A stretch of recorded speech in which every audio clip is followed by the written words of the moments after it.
everybody knows somebody who has, 100,000 followers on some platform, and they're a normal person. So it's not crazy for you to also say that you want to try to do that. Yeah.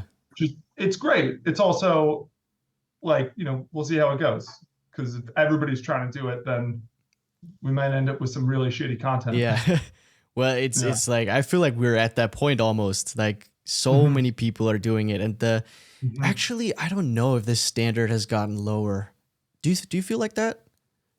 It has, but not in a way that's bad. In a way, like it's gotten lower. It's gotten lower in that, like, what qualifies. I don't know. It's like it.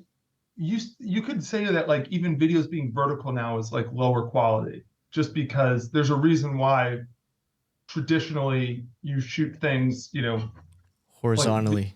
horizontally. Yeah.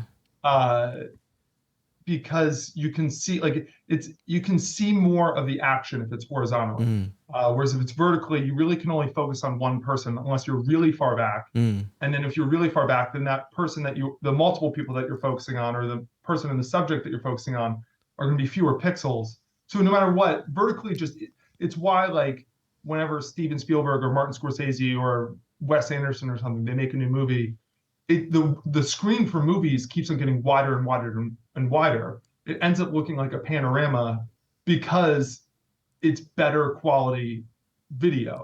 So even just the new trend of the TMZ video that you see is no longer horizontal, it's now vertical. I mean, that's lower quality, but lower quality in the way that it's, like, kind of progressing also makes things more authentic, which is a benefit of itself. I mean, like, do you watch any, like, sitcoms or anything? No, not really. No. But but that, like, in, like, the 90s and early 2000s, and even 2010s to an extent, like, old sitcoms had the laugh track. Yeah. Which now, if you watch it, it's incredibly disorienting, because you're like, well, so this is all, like, it makes the whole thing feel really fake. Yeah. And you can't be as invested in it. But at the time, nobody ever felt that way. Now, if a comedy show has a laugh track, I turn it off immediately, because it's like, it's one of those fucking shows. Yeah.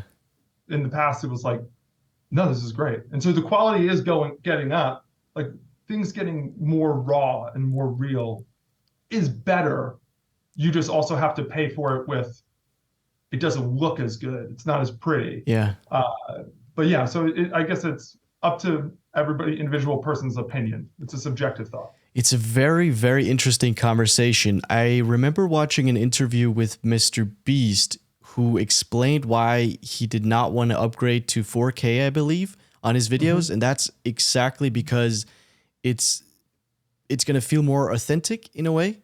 To not do that, to have the lower quality in a way. And yet he's the biggest YouTuber in the world. I do the same thing, because we shoot our stuff in 4K, and I always upload it 1080p. Just because, I mean, partially because it ends up being closer to 1080p, so I can zoom in and zoom out and perfectly frame the shots and whatnot.